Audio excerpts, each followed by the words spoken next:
My name is Jessica, and I'm a 30-year-old office worker. I work in the design department of a construction company, and currently I work from home most of the time. About twice a month, I go to the office for meetings and conferences. Even though half of the company goes to the office every day, people from other departments seem to envy me. My boss has told us that our design department will continue to work from home. The best part about working from home is avoiding the rush hour commute. I live quite far from the company, about an hour away. Thinking about spending 2 hours every day just commuting is astonishing. There is a commuting allowance, so there's no financial burden, but it's physically demanding. Another advantage of not going to the office is that I don't have to meet unpleasant coworkers.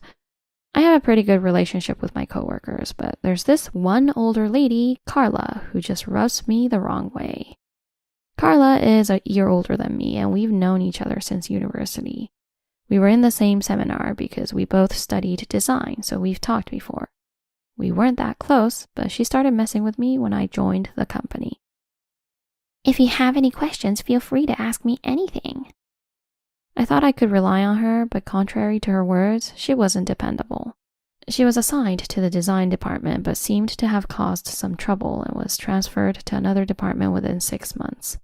Carla, who was assigned to the administration department, seemed to have learned about me joining the company right away. A few days after I joined, Carla invited me to dinner.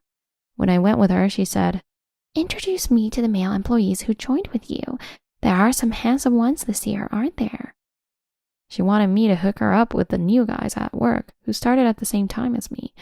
I thought she might hear me out about my job struggles, but all she cared about was her own agenda.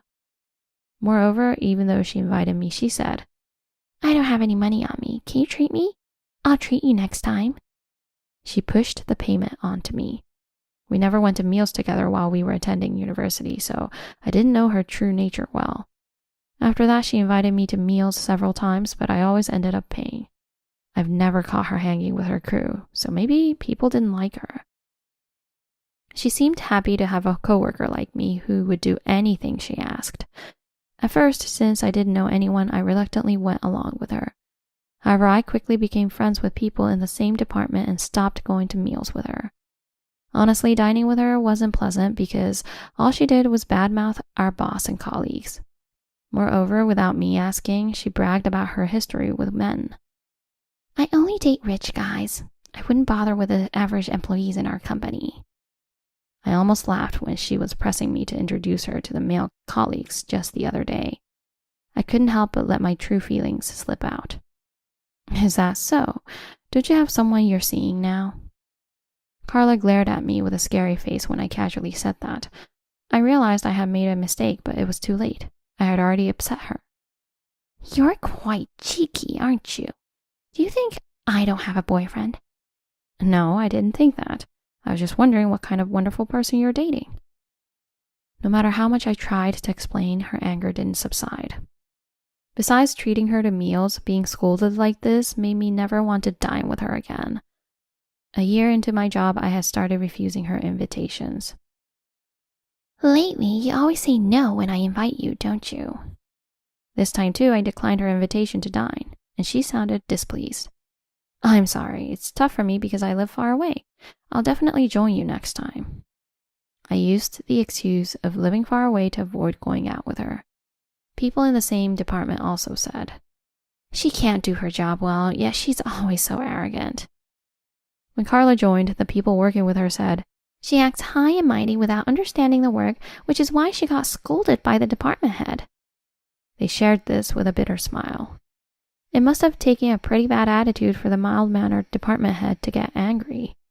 Carla, not listening to her colleagues' instructions and doing as she pleased, was pushed out of the department within 6 months.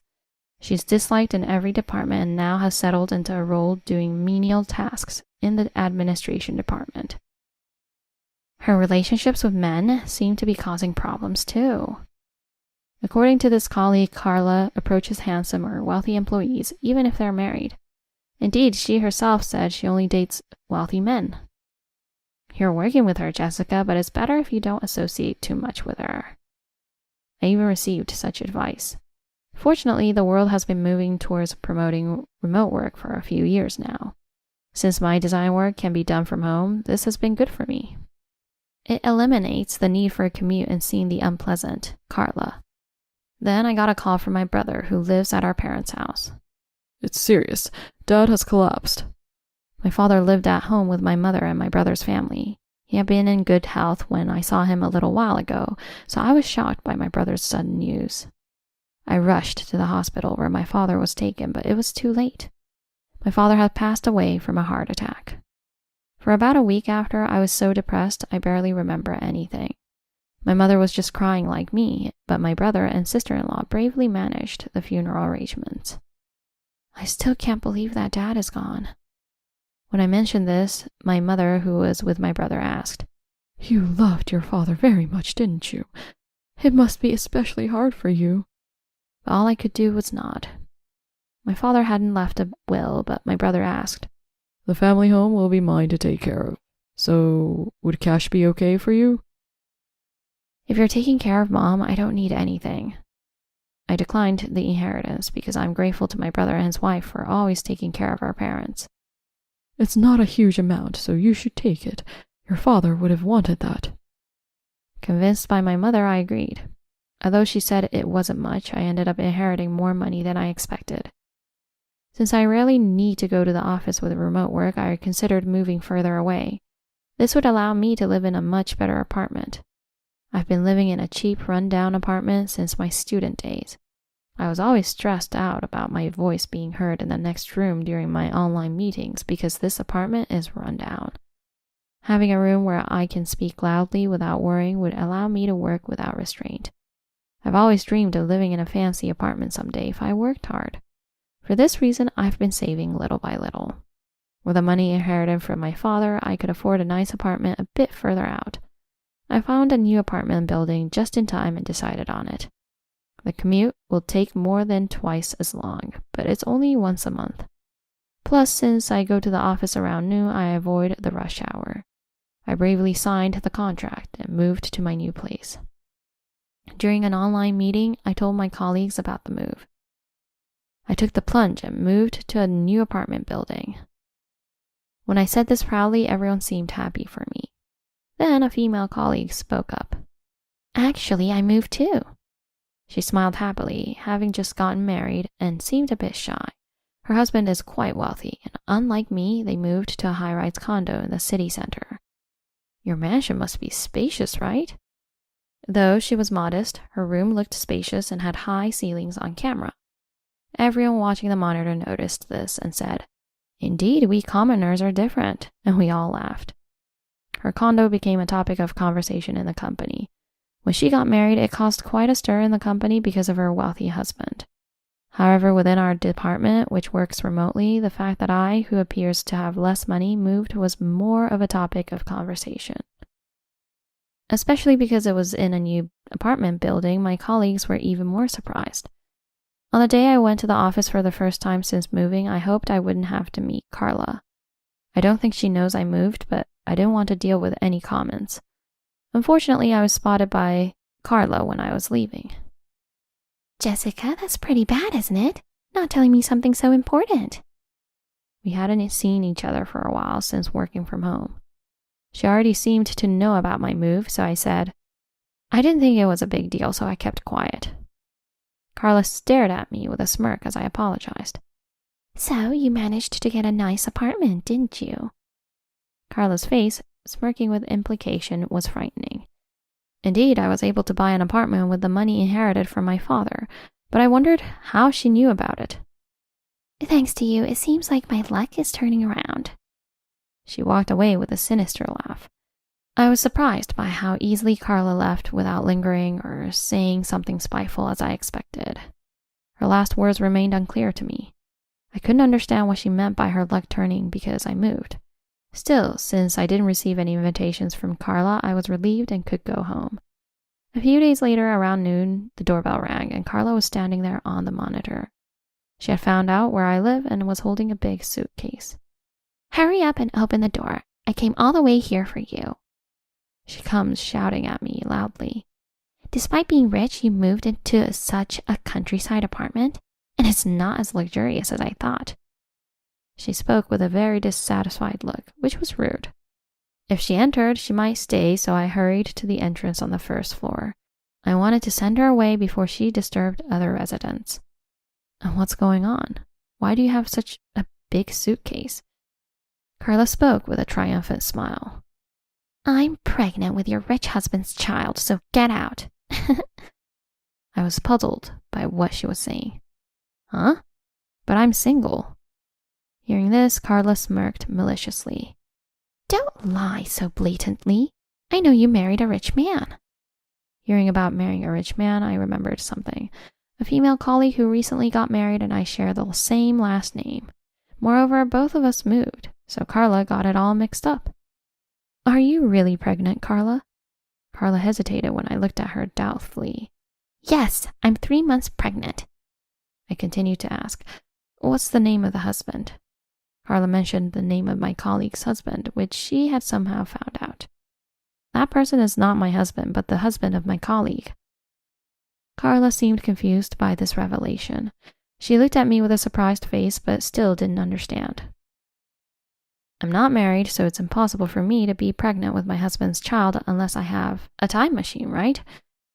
Seeing me smile confidently, she finally realized her mistake. Huh? So I made such a mistake and came here? Carla suddenly looked panicked and flustered. What should I do now? I've already quit my job. I was surprised by this statement from Carla. Did she truly believe she could kick out my colleague and live with a rich man? When we met, and she said her luck was turning, it seems it was about this. Of course, the story about Carla being pregnant is likely a lie. Carla, you quit your job? She seemed too overwhelmed to hear me when I asked her that question. Are you okay? What happened? When I spoke kindly to Carla, who was panicking, she suddenly lunged at me. Give me the address of the employee who married the rich guy. She was glaring at me with a demonic face. It was clear she was planning to go to my colleague's apartment next and do the same thing. I don't know. We don't meet in person because we work from home. Carla kept demanding that I contact the colleague and get her address, but I continued to refuse. It would be a nuisance to her if Carla showed up uninvited. Eventually, she left, taking her large suitcase with her. I thought she had given up, but I called my female colleague just in case, warning her that a strange employee from my acquaintance might come, so she should be careful. That night, the colleague contacted me to report that Carla had indeed shown up. Are you okay? Was there any damage? The colleague nonchalantly replied, There's a security guard stationed at my apartment, so the noisy woman was quickly taken away by the police. It turns out a real luxury apartment like hers is different from mine, with tight security. That person was from our company? She didn't seem to know about Carla, so I filled her in. Don't worry, she has already left the company, so she's no longer related to us. We laughed about it. Carla got bailed out by the police, but her parents gave her an earful for dragging them into it. Having quit her job, she was taken back to her parents' house. It also came to light that she had been splurging a lot of money on her favorite guy at a nightclub, incurring a substantial debt which her parents had to pay off on her behalf. Now that Carla's parents are watching her every move, they made her get a job close to home. It's like she's getting what she deserves for not taking work seriously before. Thanks to that, I've been living peacefully without encountering Carla anymore. She always said she wouldn't date anyone who wasn't wealthy, but I didn't care. Since switching to remote work, I've been feeling lonely with no chance to meet new people. Amidst all that, I happened to meet someone I know from university. He was Carla's classmate and, like me, had been dragged into one of her forced parties. We didn't really talk during our college years, but we both know what it's like to be on the receiving end of Carla's dominating personality. As we talked, I started to like his simple and kind nature. Eventually, we began seeing each other. My consideration for purchasing the apartment was partly because I was thinking of marrying him. He's a regular office worker, mostly working from home as well. Since both of us wouldn't be affected by distance from the office, we discussed living together in a spacious, comfortable apartment. When Carla showed up at my apartment screaming about being pregnant with my husband's child, I honestly suspected him for a moment. Since Carla knew him, she wouldn't mistake him for a wealthy husband. But if he was wealthy, Carla might have taken him for me. Regardless, thanks to Carla, we got to know each other better and have now decided to get married. We want to live happily in our new apartment.